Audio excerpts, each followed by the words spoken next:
Hello साथियों, कैसे हो? सभी को जय हिंद। मैं लैंड सर्वेयर रोशन सिंह। आज हम जानेंगे कि क्या बिहार विशेष भू सर्वेक्षण होनी चाहिए। इससे किसानों, रैयतों, मालिक, जमीन के मालिकों को क्या फायदा होगा, क्या नुकसान होगा, कौन कौन से दस्तावेज उन्हें इकट्ठा करके रखना होगा, यह सर्वे कितने वर्षों तक चलेगी, क्या क्या काम होंगे, कितने कैसे कैसे सर्वे होता है, इन सब बातों को इस वीडियो के माध्यम से बताने का प्रयास करूंगा। तो सबसे पहले देखें तो बिहार विशेष भू सर्वेक्षण किसके द्वारा कराया जा रहा है। तो बिहार विशेष भू सर्वेक्षण है उस सर्वेक्षण आयोग द्वारा, भू सर्वेक्षण आयोग जो पटना हेडक्वार्टर में ऑफिस है इसका, उसके द्वारा पूरे बिहार में यह सर्वे का कार्य किया जाएगा। इसके नेतृत्व करता है जो मुख्यमंत्री के नेतृत्व में होगा। तो ये तो हम जान लें कि बिहार में भू सर्वे कैसे हो, मतलब कौन करा रहा है ना, कौन करा रहा है ये मालूम हो गया। अब हम देखेंगे कि सर्वे कितने प्रकार से होते हैं, सर्वे कितने चरणों में होते हैं। सर्वे कितने चरण में होते हैं? तो सर्वे 3 चरण में होते हैं। सर्वे 3 चरण में होते हैं। पहला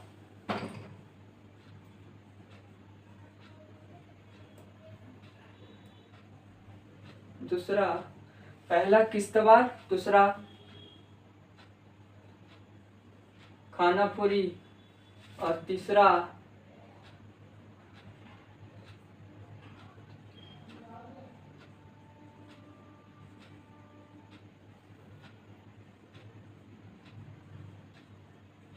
पहला किश्तवार, दूसरा खानापुरी और दस्तक एवं बुझारत।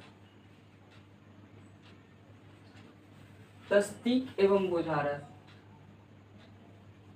तस्दीक एवं बुझारत, तस्दीक एवं बुझारत। तो हम देखें कि सर्वे का जो आयोग है उस सर्वे आयोग द्वारा सर्वे बिहार में किया जाएगा, परंतु कैसे होगा ये जान रहे हैं। तो किश्तवार का अर्थ होता है कि सरजमीन पर किए गए कार्यों को नक्शा में बताना, नक्शा में दर्शाना किश्तवार कहलाता है। पाशविक वृत्ति में जो किश्तवार है, पाशविक वृत्ति में चेन सर्वे चलती थी,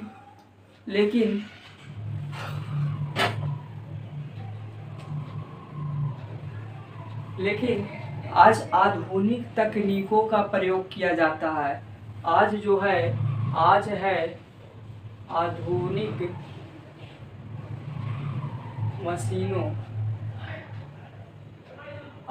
मशीनों का प्रयोग किया जाता है। पहले था, चूंकि कैडस्ट्रल सर्वे की बात करें, देश में पहला सर्वे जो है अंग्रेजों द्वारा लाया गया 1888 ईस्वी में, तो वो कैडस्ट्रल सर्वे था, सीएस सर्वे था, जिसे हम कैडस्ट्रल सर्वे कहते हैं। उसमें चेन सर्वे का प्रयोग किया गया था और किसी खास पैमाने पर नक्शा को तैयार किया गया था। लेकिन चेन सर्वे कहने का मतलब है जरीब द्वारा, चेन का हिंदी मतलब होता है जरीब, वो कितने गज का होता है? 22 गज का होता है। तो जरीब द्वारा जमीन को नापना तथा उसको संकुचित करना, छोटा रूप में किसी खास पैमाने पर घेरा कर, बंदी कर नक्शा को तैयार करना, वो चेन सर्वे के माध्यम से होता था। लेकिन आज आधुनिकीकरण आ चुकी है। आज जहाँ नोकिया फोन प्रयोग होती थी, जहाँ 2G चलती थी, आज के समय में 5G का प्रबंधन है। तो आधुनिकीकरण का सहायता से कैसे करेंगे भाई सर्वे? जो सर्वेयर हैं, अनुरेखा पाल, इन्हें सर्वेयर को, लैंड सर्वेयर को कई नामों से जाना जाता है, जैसे अमीन, लेखपाल, अनुरेखन इत्यादि इन नामों से जाना जाता है। सर्वेयर, इंग्लिश में लैंड सर्वेयर, अमीन, लेखपाल। अमीन जो शब्द है वो अरबी भाषा का शब्द है, अमीन जो शब्द है वो अरबी भाषा का शब्द है। लेखपाल और अनुरेखक। तो अमीन कैसे करेंगे भाई, कैसे आधुनिकीकरण से करेंगे? तो इसके लिए एक मशीन आता है जिसे जिसे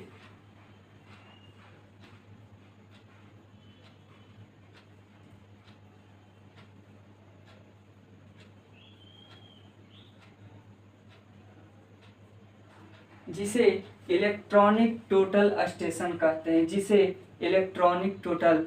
आप लोग कहीं ना कहीं देखे होंगे, जब रोड बनता है तो इंजीनियर या सर्वेयर एक कैमरा नुमा मशीन लेकर चलते हैं। एक कैमरा जैसा जो कैमरा टाइप दिखता है, या ऐसे कैमरा लगा के ऐसे देखते हैं, तो वही मशीन के माध्यम से तथा तथा तथा ड्रोन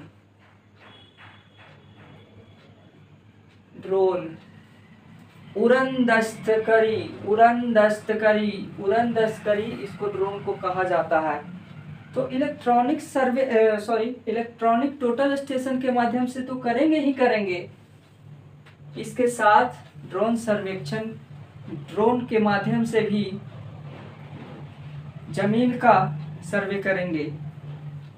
अब तो ये हो गया कि किश्तवाड़ में जो है सरजमीन पर नापी, तो उस समय चेन से प्रयोग करके हाथ से नक्शा बनाया जाता था। तो क्या आज भी जो जमीन का नक्शा है वो हाथ से बनाया जाएगा? नहीं। आज कंप्यूटर के माध्यम से, मशीनों के संगठन से कंप्यूटर में जाकर ऑटोकैड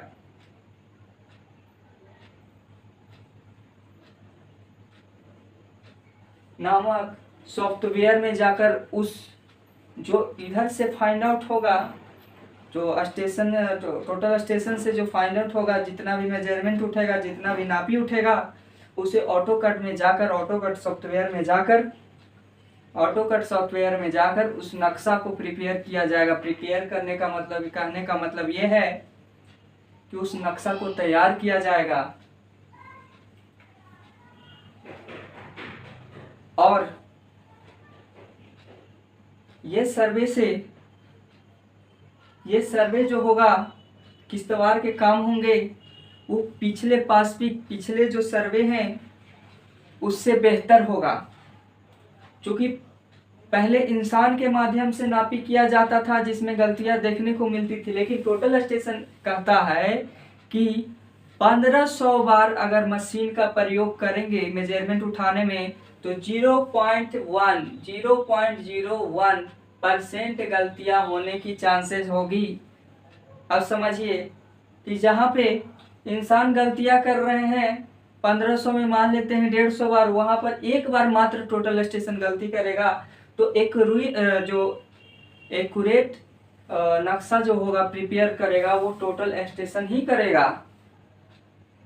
जहां विवाद उत्पन्न होती थी पहले, 2 कड़ी इधर भाग रहा है तो 2 कड़ी उधर भाग रहा है, उस चीज को ये बेहतर तरीका से स्थापित करेगा और विवादों को ठीक करने का प्रयास करेगा। अब हम देख लिए किश्तवाड़। ये खानापुरी का मतलब क्या है?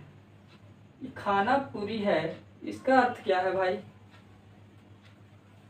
ऐसा तो नहीं है कि खानापुरी का मतलब हो गया खाना माने खाए वाला, पूरी मतलब पूरी को खा लेना, खानापुरी का नहीं, ऐसा नहीं है। अब किश्तवाड़ में आप नापी कर दिए, नक्शा बना दिए, ये आपको मालूम है कि कहाँ से कौन सा प्लॉट लिया गया है, लेकिन अगला आदमी को, रैयत को तो नहीं मालूम है कि मेरा जमीन कौन सा है। तो इसमें इसका शाब्दिक अर्थ है जो खाली स्थानों को भरना, किश्तवाड़ में किए गए काम को पूर्ण रूपी ढंग से खाली स्थानों को भरना खानापुरी कहलाती है। इसमें क्या होगा भाई, इसमें खाता नंबर दिया जाएगा, रैयतों को खाता नंबर दिया जाएगा, प्लॉट नंबर या बोले इसी को तो खेसरा नंबर, या इसी को बोले तो खेसरा नंबर। इसके साथ साथ कई दस्तावेज को भी तैयार किया जाएगा, जैसे खतियान, खेसरा, एरिया स्लिप,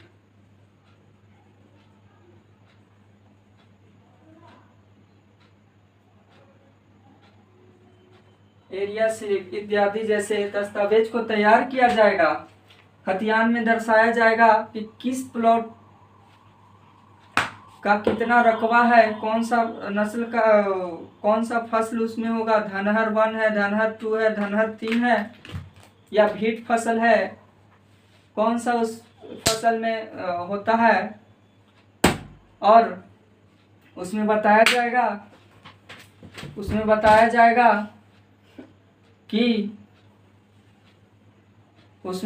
जाएगा कि कितना लगान दिया जाए, ये सब में बताया जाता है। तो हम देख लिए कि खानापुरी किसे कहते हैं, किश्तवाड़ किसे कहते हैं। अब देखते हैं तस्दीक एवं बुझारत किसे कहते हैं। तो इसमें किश्तवाड़ तथा खानापुरी के कार्य खत्म हो जाए तब तस्दीक का कार्य को आरंभ किया जाता है। इसमें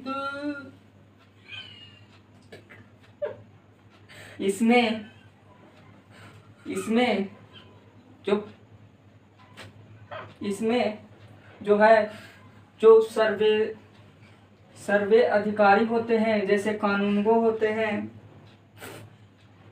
सेटलमेंट ऑफिसर होते हैं इत्यादि, इस प्रकार से उच्च पदाधिकारी सब होते हैं। तो उस तस्दीक में देखते हैं कि क्या कहीं पे गलत हुआ है काम, क्या सही हुआ है काम, कैसे गलत हुआ है तो कहाँ से गलतियां हुई हैं, उन बातों को तस्दीक में दिखाया जाता है तथा इसकी और अच्छी से जांच बुझारत में होती है।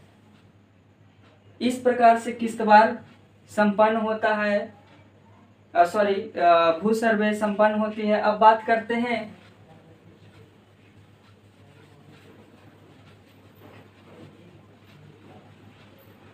कि इससे हानि क्या है और लाभ क्या है, हानि क्या है। लाभ देखा जाए तो कृषकों को, रैयतों को बहुत है। जहां जमीनी विवाद था वह शांत होगी। किसी जमीन पर केस मुकदमा चल रहा था वो कहीं ना कहीं तो शांत होगी। कोई जमीन पर, ये जमीन है इस पे कोई ज्यादा कब्जा किए हुए है, वो भी कहीं ना कहीं शांत होगा। वही जो है वो ये होगा कि उस पे विवाद जो है चढ़ा हुआ है अगला आदमी, तो वो भी कहीं ना कहीं दिखेगा। तो इससे बहुत लाभ हैं। जहाँ सिंचाई का व्यवस्था नहीं है वहाँ सरकार द्वारा सिंचाई का व्यवस्था लाया जाएगा, जैसे चकबंदी में होती है उसी प्रकार से इसमें भी फायदा है। हानि तो क्या है, जहाँ लाभ होगा वहाँ हानियों है। तो हानि ये है कि मान लीजिए आपने कोई जमीन खरीदा 8 डिसमिल, परंतु उसका बैनामा तैयार जब हुआ उसमें मात्र 7 डिसमिल चढ़ाया गया। प्लॉट, चूंकि प्लॉट बड़ा है, 35 डिसमिल का प्लॉट है, तो उसमें आपको 7 डिसमिल ही दिया जाएगा। लेकिन अमीन द्वारा 8 डिसमिल पर आप नापी करा के कब्जा कर चुके हैं। तो यहाँ पे ये हानि है जो बहुत बड़ी समस्या नहीं है, क्योंकि उस समय आपको ध्यान देना चाहिए था कि 8 डिसमिल का जब पैसा हम दे रहे हैं तो यहाँ 7 डिसमिल ही क्यों चढ़ रहा है। हानि उन लोगों को होगी जो बेईमानी किए होंगे, जो बेईमानी किए होंगे, जो रैयत बेईमानी किए होंगे बेईमानों का, उन रैयतों को समस्याएं होगी। वो रैयतों के पास मान लीजिए कि कोई सरकारी जमीन है या किसी प्रकार का ऐसा जमीन जहाँ पे काबिल ना हो, रैयत उस जमीन को कब्जा कर लिए हों, कई वर्षों से 20 वर्ष से 25 वर्ष से उस पे काबिल हों, कब्जा किए हुए हों, उसमें बेईमानों को नुकसान होगी। क्योंकि ये सर्वे होगा तो सब पता चल जाएगा कि किसका क्या जमीन है, कितना जमीन है, कैसे है, क्या नहीं है, वो सब होगा। अब इसका टाइम पीरियड देखें बिहार विशेष सर्वेक्षण का, तो मुख्यमंत्री द्वारा बताया गया तथा सर्वेक्षण अधिकारियों द्वारा बताया गया था कि 2024 में यह पुनः चालू हो जाएगी और 2026 तक समाप्त हो जाएगी। जो नहीं हो पाएगा, जो ऐसा संभावना नहीं है कि 2026 तक ये हो जाएगा, एक अनुमान से सर्वेयर, चूंकि हम भी सर्वेयर हैं, तो एक अनुमान लगाते हैं कि यह कार्य 2031 तक संपन्न हो जाएगी। चूंकि सर्वे का अर्थ होता है गणना करना, सर्वे का अर्थ होता है कि गणना करना, उसको एक जगह बैठाना, फिट करना।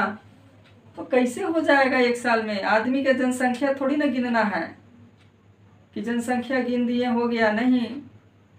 ये हर प्लॉट पर, हर जमीन पर, हर गांव में, हर कस्बा में जाकर नापी करना होगा। और बिहार में अगर सरकारी काम देखा जाए तो ऐसे भी लेट चलता है, 2 मंथ के लिए स्थगित किया गया है अभी सर्वे।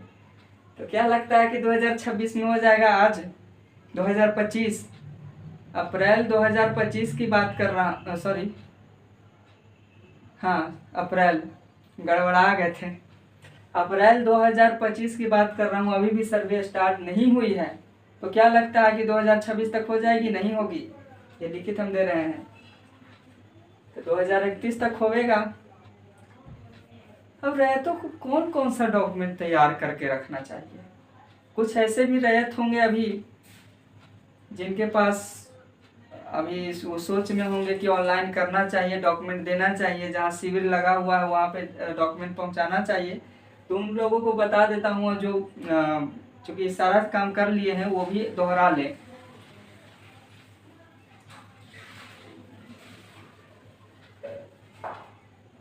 कोई जमीन को आपने खरीदा है, डॉक्यूमेंट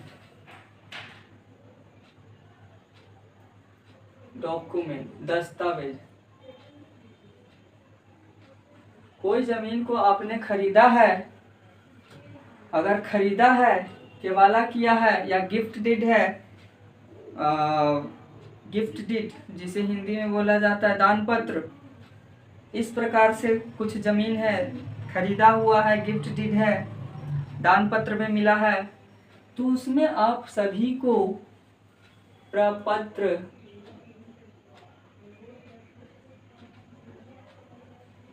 प्रपत्र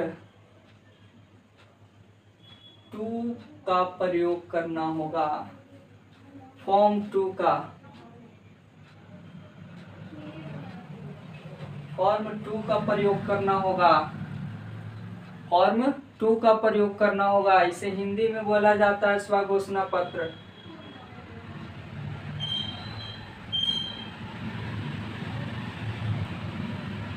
स्वघोषणा पत्र, एकरा में क्या है भाई कि प्रपत्र 2 का हमें प्रयोग करना पड़ेगा? तो कहे के मतलब ये है कि वहां पे आपको दिखाना पड़ेगा कि मैं स्वघोषणा करता हूं कि यह मेरा जमीन इतना इतना इतना में मैंने इस व्यक्ति से खरीदा। उसमें स्वघोषणा पत्र फॉर्म 2 में बताया जाएगा, लिखने का प्रयास रहेगा। इसके बाद आप सभी को जो दूसरा दस्तावेज है, प्लॉट का ब्यौरा देना होगा, प्लॉटिंग करना पड़ेगा।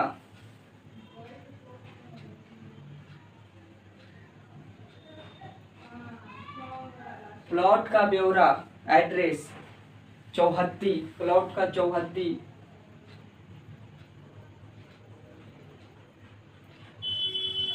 प्लॉट का चौहद्दी तैयार करना होगा कि भैया 222 प्लॉट है, उसके नॉर्थ में कौन है, उत्तर में कौन है, दक्षिण में कौन है, पूरब में कौन है और पश्चिम में क्या है।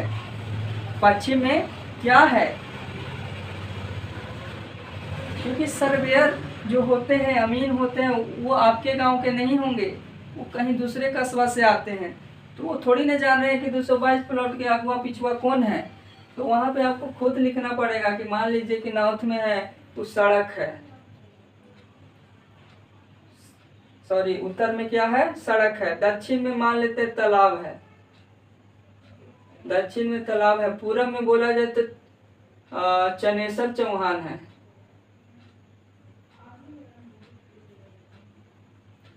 दक्षिण में देखा जाए सुरेश है। तो इस प्रकार से आपको वहां पे दर्शाना होगा कि 222 प्लॉट के उत्तर में क्या है, तो उत्तर में सड़क है, दक्षिण में क्या है भैया, तो तालाब है, पूरब में क्या है तो चनेसर चौहान है, और दक्षिण सॉरी पश्चिम में कौन है तो सुरेश है। इस प्रकार से आपको जो दान पत्र है, सेल डीड है, जिसको हिंदी में बैनामा बोला जाता है, ये वाला सेल डीड, बैनामा, उन सभी के लिए प्रपत्र 2 का प्रयोग करना पड़ेगा। ये गौर कीजिए कि फॉर्म नंबर 2 उन्हीं लोगों का लिए जरूरी है जो जमीन का खरीदी किए हैं, जमीन का जो खरीदी किए हैं वो प्रपत्र 2 फॉर्म 2 को फिल करेंगे। अब क्या भाई कि अब जो तो जमीन को खरीद लिए या उनको गिफ्ट मिला है, सेल जो है गिफ्ट डीड प्राप्त हुआ है, उनके लिए ये था। लेकिन जो खानदानी जमीन है उनको लिए क्या करना है, तो खानदानी जमीन के लिए रैयत, खानदानी रैयत, खानदानी रैयत, इसमें क्या होगा भाई, इसमें फॉर्म 3 का प्रयोग किया जाएगा, प्रपत्र 3 का प्रयोग। कहीं हिंदी में मिस्टेक होगा लिखावट में तो उससे समस्या नहीं होनी चाहिए। फॉर्म 3 का प्रयोग करना पड़ेगा, जिसे हम वंशावली कहते हैं,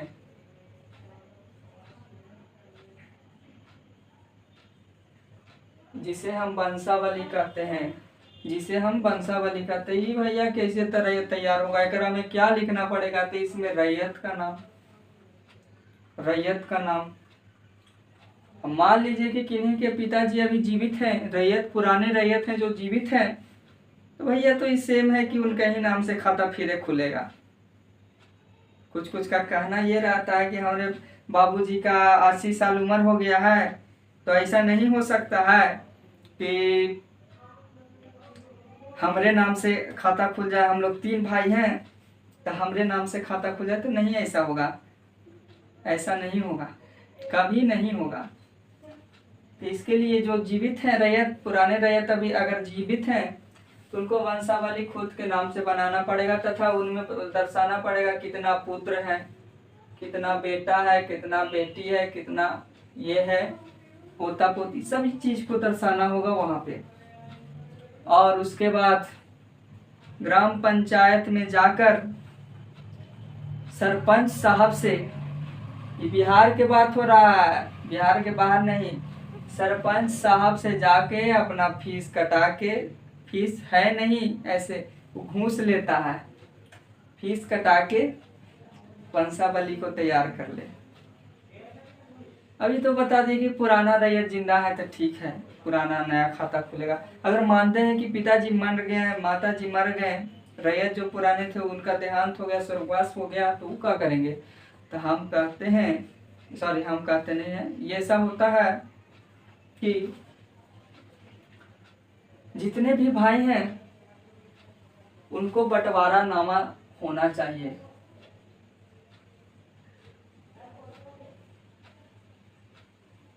बंटवारा नामा होना चाहिए, अन्यथा समस्याएं होगी। वो लिखित बंटवारा नामा होना चाहिए जो या तो सरपंच का मुहर हो, या अमीन का हस्ताक्षर हो, या कोर्ट से वो शेड्यूल को तैयार किया गया हो, बंटवारा नामा को तैयार किया गया हो, तब वो मान्य होगा। अन्यथा खुद से बनाया हुआ शेड्यूल को कोई कोर्ट मान्य वेरीफाई नहीं करता, मान्यता नहीं देता है। समझ में आया? तो ये सब आप लोगों को काम कराना होगा। जिनके पिता पुराने रैयत है, देहांत हो गया, बंटवारा हुआ है और मोटेशन दखल खारिज नहीं हुआ है, उन लोगों का जिनका दखल खारिज हो गया उनको भी ये चीज दिखाना होगा। फॉर्म 3 का प्रयोग करना है और इसमें भी प्लॉटिंग करना होगा। जमीन का चौहद्दी को बताना होगा, अन्यथा समस्याएं होगी। तो हम देख लिए शुरुआत में कि किस सर्वे भाई कैसे होता है। हम लोग तो पढ़े लिखे इंसान नहीं है, कैसे होगा तो उस चीज़ को हमने बताया बढ़िया से, आप सभी को समझ में आएगा। बढ़िया से देखिएगा तो इससे लाभ क्या थे, इससे हानि क्या है, कब तक ये चलेगा, ये सब हम जाने। कौन कौन से दस्तावेज तैयार करेंगे, तो ज़्यादा कुछ करना नहीं है। ज़मीन खरीदा हुआ है तो फॉर्म 2, खानदानी है फॉर्म 3 जिसे वंशावली कहते हैं, और एक प्लॉटिंग करना पड़ेगा, प्लॉटिंग। तो इस अनुसार से इन दस्तावेज, और ये तो हो गया फॉर्म आप खुद भरिएगा। इसके साथ आप जब जमीन लिए हैं उस दस्तावेज जैसे बैनामा या गिफ्ट डीड, जिसे हम दान पत्र आपको वहां ले जाना ही पड़ेगा। जिनका खानदानी जमीन है उनको खतियान